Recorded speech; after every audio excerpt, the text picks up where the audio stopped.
ഇന്നത്തെ നമ്മുടെ വീഡിയോയിൽ ഒരു വാഴപ്പിണ്ടി കൊണ്ട് നാടൻ തോരനാണ് തയ്യാറാക്കി കാണിക്കുന്നത്. അതിനായിട്ട് ഞാനിവിടെ 2-3 പീസ് വാഴപ്പിണ്ടി എടുത്തിട്ടുണ്ട്.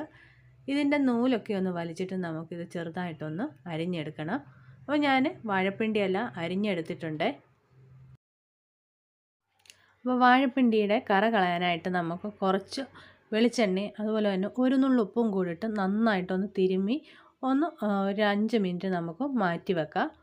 അപ്പോൾ ഇതിനകത്തിലെ ജ്യൂസെല്ലാം ഇറങ്ങി വരും. അപ്പോൾ നമുക്കിതൊന്ന് പിഴിഞ്ഞ് വേണം തോരൻ വെക്കാൻ.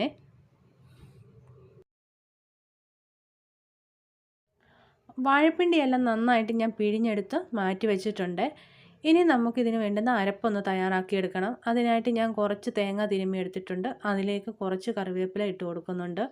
ഒരല്പം മഞ്ഞൾപ്പൊടിയും ഇട്ട് ഇത് നന്നായിട്ടൊന്ന് തിരുമ്മിയെടുക്കണം. ഇത് നന്നായിട്ടൊന്ന് മാറ്റി വെക്കാം. ഇനി നമുക്ക് പച്ചമുളകും വെളുത്തുള്ളിയും ജീരകവും എല്ലാം കൂടെ ഒന്ന് ചതച്ചെടുക്കണം. ഒരു 1/4 ടീസ്പൂൺ ജീരകവും കുറച്ച് വെളുത്തുള്ളിയും പച്ചമുളകും കൂടെ 2-3 പച്ചമുളകും കൂടെ ചേർത്ത് ഞാനിതൊന്ന് ഇടിച്ചെടുക്കുന്നുണ്ട്. അപ്പോൾ ഈ ഇടിച്ചെടുത്ത കൂട്ട് നമുക്ക് തേങ്ങയിലേക്ക് ഇട്ട് കൊടുക്കാം. എന്നിട്ടിതൊന്ന് ഇളക്കിയെടുക്കണം. അതൊന്ന് മാറ്റി വെക്കാം.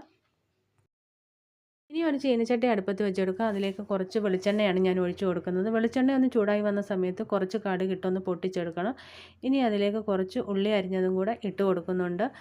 ഉള്ളി ഇട്ടൊന്ന് വാട്ടിയെടുത്തതിന് ശേഷം അതിലേക്ക് അരിഞ്ഞു വെച്ചിരിക്കുന്ന പിണ്ടിയും കൂടെ നമുക്ക് ചേർത്ത് കൊടുക്കാം. എന്നിട്ട് ഇത് നല്ലതുപോലെ ഒന്ന് ഇളക്കിയെടുക്കണം. ഇനി ഇതിലേക്ക് ഞാൻ അരച്ചു വെച്ചിരിക്കുന്ന അരപ്പാണ് ചേർത്ത് കൊടുക്കുന്നത്. എന്നിട്ട് കുറച്ച് മഞ്ഞൾപ്പൊടിയും കൂടെ ചേർത്ത് ഇത് നല്ലതുപോലെ ഒന്ന് ഇളക്കിയെടുക്കണം. ഇനി ഇതിലേക്ക് ആവശ്യത്തിനുള്ള ഉപ്പാണ് ചേർത്ത് കൊടുക്കുന്നത്. ഉപ്പും കൂടെ ചേർത്തതിന് ശേഷം ഇളക്കി നമുക്കിതൊന്ന് അടച്ച് വെച്ചൊന്ന് വേവിച്ചെടുക്കണം. ഇനി ഇതിലേക്ക് വെള്ളമൊന്നും ഒഴിക്കേണ്ട ആവശ്യമില്ല. ആവശ്യത്തിനുള്ള വെള്ളം പിണ്ടിയിൽ തന്നെ ഉണ്ട്. ഇനി ഇത് നമുക്കൊന്ന് അടച്ച് വെച്ച് വേവിച്ചെടുക്കാം. അപ്പോൾ ഇടയ്ക്കിടയ്ക്ക് ഇത് തുറന്നൊന്ന് ഇളക്കി കൊടുക്കണം. അപ്പോൾ ഇപ്പം നമ്മുടെ പിണ്ടിത്തോരൻ ഏകദേശം റെഡിയായി വന്നിട്ടുണ്ട്. ഇനി മൂടി തുറന്ന് നമുക്കൊന്ന് ഇളക്കിയെടുക്കാം.